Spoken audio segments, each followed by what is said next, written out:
नमस्कार दोस्तों। दुनिया में अगर जेनेरिक दवा सबसे ज़्यादा बनता है तो वो है इंडिया में। इंडिया जेनेरिक दवाओं का हब है। अब इस पर भी संकट आ गया है। संकट कैसे आ गया है? क्योंकि अमेरिका के जो राष्ट्रपति हैं डोनाल्ड ट्रंप, इन्होंने कहा है कि 2 अप्रैल से हम जिस देश पर जो हमारे ऊपर जितना टैरिफ लगाता है उतने ही टैरिफ लगाएंगे, यानी कि रेसिप्रोकल टैरिफ लगाएंगे।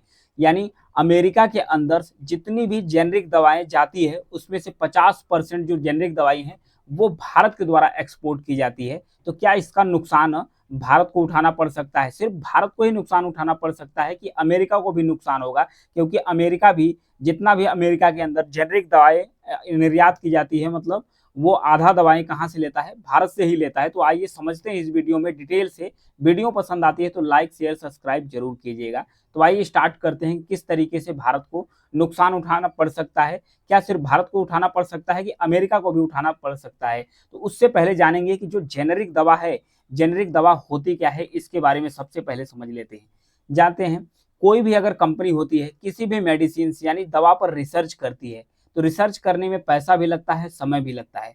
तो वो करा लेती है 20 साल के लिए पेटेंट्स। उन दवाओं को 20 साल के लिए पेटेंट करा लेती है कि 20 साल तक जो कंपनी रिसर्च की है इस फार्मूले पे कोई और कंपनी दवा नहीं बनाएगी। तो 20 सालों तक ये दवा हो जाती है पेटेंट। तो वो जो दवा होती है वो पेटेंटिक दवा होती है, काफ़ी महंगी बेची जाती है ताकि वो कंपनी का जो पैसा लगा है वो निकल जाए।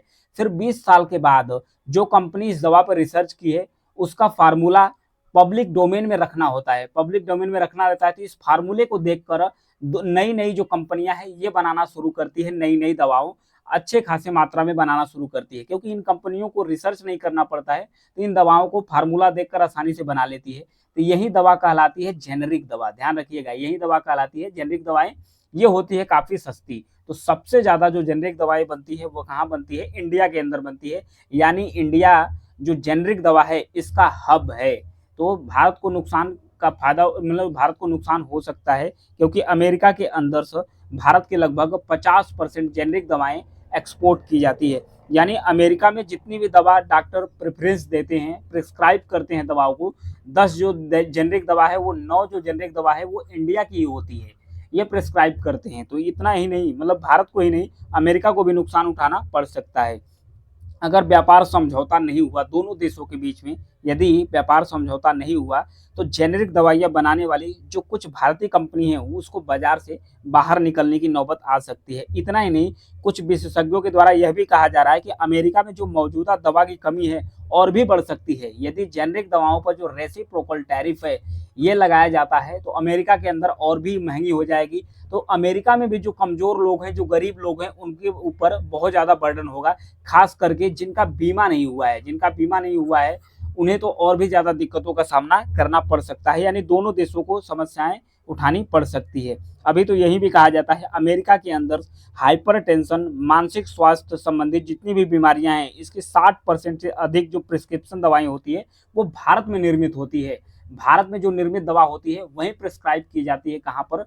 अमेरिका के अंदर से। हाइपरटेंशन हो गया चाहे, और खास करके जो डिप्रेशन की भी दवा है जिसका नाम है सेट्रालीन, इसका भी एक एग्जाम्पल है। ये भी भारत की जो दवा है, भारत की कंपनी के द्वारा बनाया गया, ये भी अमेरिका के अंदर बहुत ज़्यादा प्रेस्क्राइब की जाती है। तो अमेरिका को भी बहुत ज़्यादा दिक्कतों का सामना कर सकता है क्योंकि अमेरिका वैसे ही जो चीन है, चीन पर टैरिफ लगा चुका है 20%, 20% टैरिफ लगा चुका है।